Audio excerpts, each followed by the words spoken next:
let's take a look at the very superficial issues that come out of this, which are not the major points, and we can't lose focus of that. I think there's two major points, and one of them is about content. Because if it distracts from the content that these channels are supposedly trying to face, then we all lose.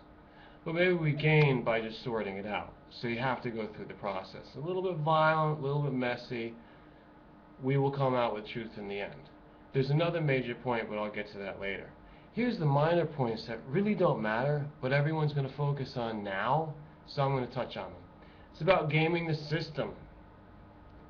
I know. Look at my stats. Look at the origin of my channel. This particular channel has been up for over 7 years, 7.5 years. Channels that I had before that have been up, I'm sorry. My anniversary of 7 years is coming up.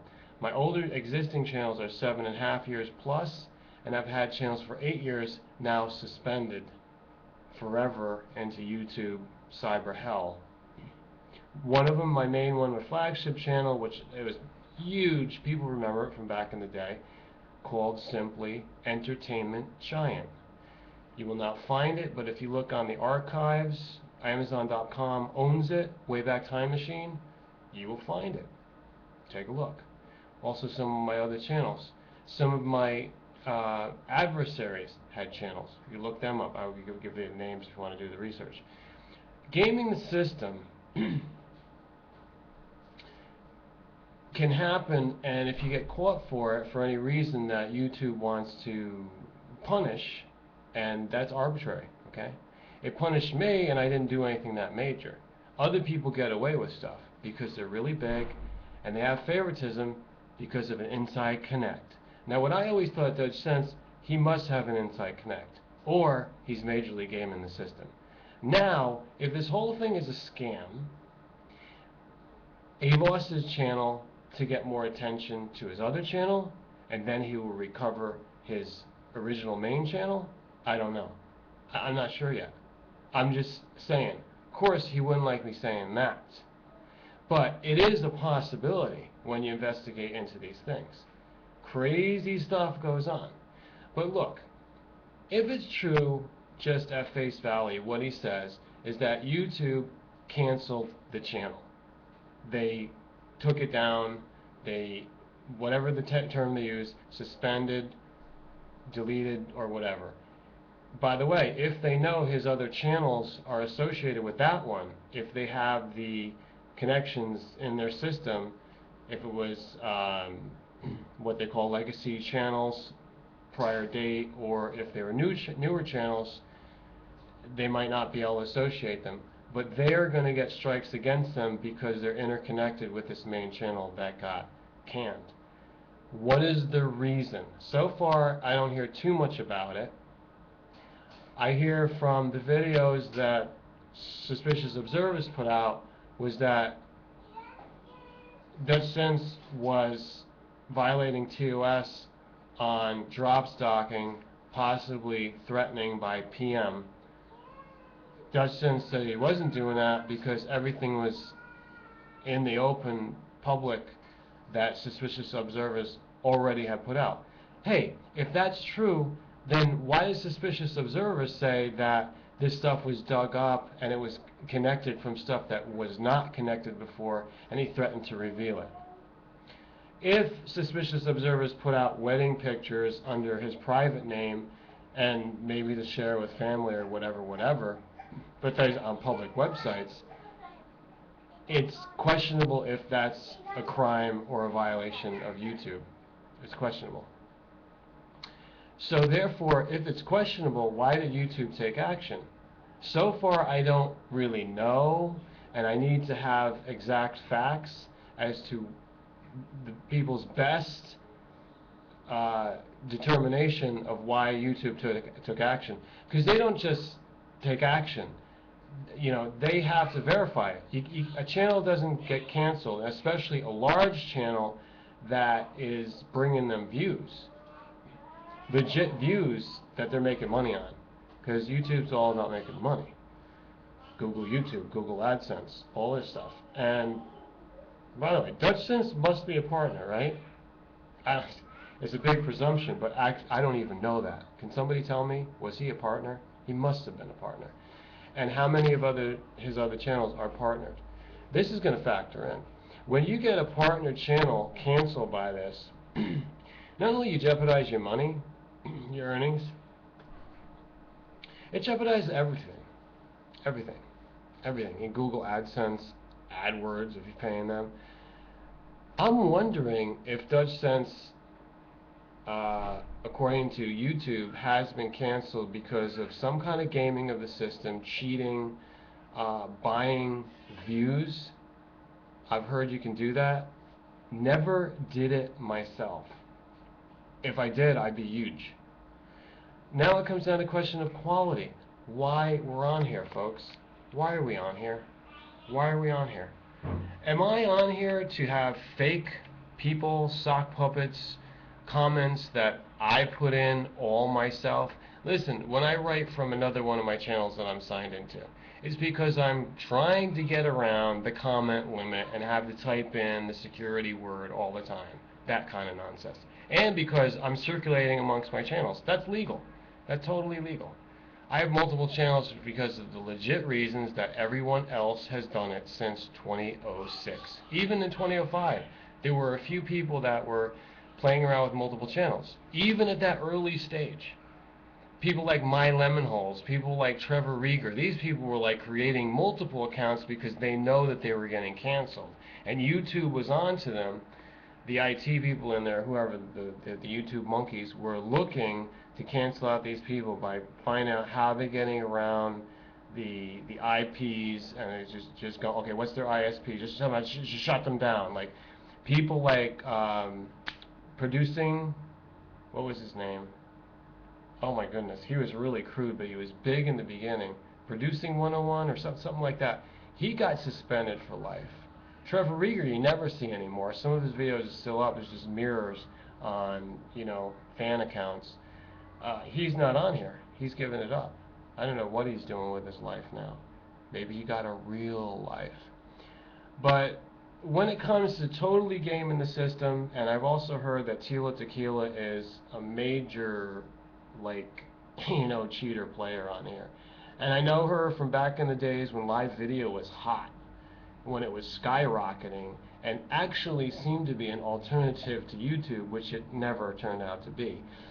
YouTube was a spin-off, live video was a spin-off from the original creators of MySpace that had big dreams, but actually not like in-depth plans or not real connections with the people base. So while I was on there doing well, I got featured 5 times, I was #1 in multiple categories all the time, I was rocking the system. Not that I wasn't cheating, I was doing a little bit of cheating. But the major cheaters on there that I found, the #1 was Tila Tequila. I would come up with a video, more on her, not me. I had actresses and models that I was featuring. I was doing some kind of thing. It's not always just vlogging here. And Tila Tequila was battling with that. Then, lo and behold, Tila Tequila shows up on YouTube later, after Paris Hilton, after all that. The reality show people were coming in, and who else? P. Diddy and whatever famous people who don't want to give any more publicity. Tila Tequila came over here. So apparently she's connected with Dutchsinse, right? They're somehow supporting each other. But if Dutchsinse has been gaming the system, it could be part of the reasoning or all of the reasoning as to why YouTube removed the account. Well, how much does it have to do with suspicious observers?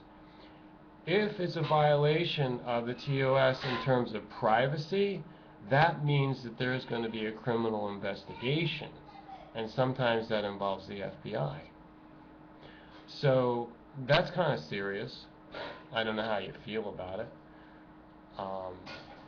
If it has nothing to do with these things, though, if it's just about gaming and somehow suspicious observers stirred up the water, stirred up the muck, and then YouTube found out that there was all these other reasons, and they used that excuse to get rid of that. Well, we don't know. I'm just saying these are the most logical theories that I can come up with. But what did I say? There was two major points really to keep in mind with this situation. The first one I already said was about the content. The second one, I guess it's just about authenticity on here. That if, and I've been talking about this, it's like the fakeness. What's the value of having all these things and it's just like, it's just fluff. It's not people commenting to you. It's not real. I have just barely over between 5,000 and 6,000 subscribers. I had subscribers taken away. Maybe I would be at 7,000 right now to this channel. I've got multiple channels, many of them, as you know, and maybe total 20 to 25,000 subscribers. Definitely 30 million combined total views, 39 million, and on this one approaching 6 million. But what does it all mean if you're doing it and you've just kind of fabricated everything? There's lack of authenticity. The real value, the realness of it is not there. So, let me just end on this. Here's someone, his name is Draco. He's really been one of my associates in this video making world since... Were you here in the beginning? I was here when you made the website. Yeah, what year was that when we really put a lot of time into it? 2006. Okay, and how many hours was I putting into this site and getting people to pay attention? More than usual. Was I awake all night? I would think you put in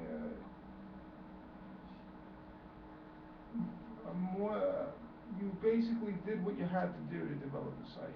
Yeah, that meant and how much have we seen here of people doing different things with the system that doesn't seem right and it doesn't seem fair? Remember the Lisa bots?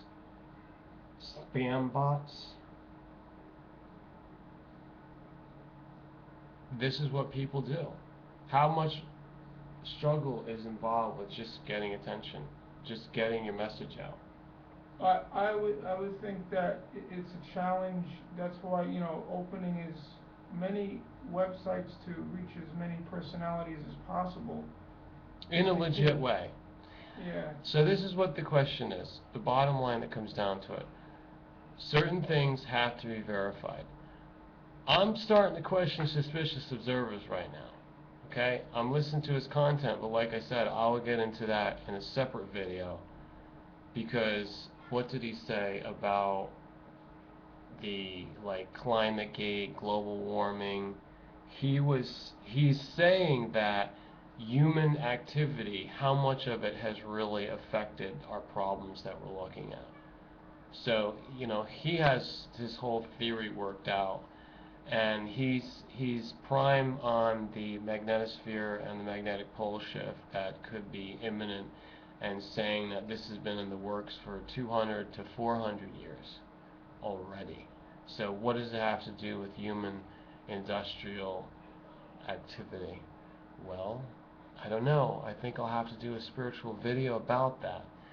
But there is a few major flaws in what he's saying. I think I could find more with Dutchsinse, because I haven't even been watching him in the longest time. Hey, if he could gain me as a subscriber, then I would be talking about him. But he says he covered Plumegate. Where's the video? Why would Suspicious Observers be saying what he's saying? That you are in denial of Plumegate. That you would not acknowledge the fact that there's been a huge government cover-up. Why? And no, it's not exactly just Suspicious Observers that's saying that. It's a lot of people. There's Patrick Penry and various other ones that I'm not going to get into. I'm not going to give you a list right now. So all I want is the facts that add up to move us toward the bigger truth. That's what I want.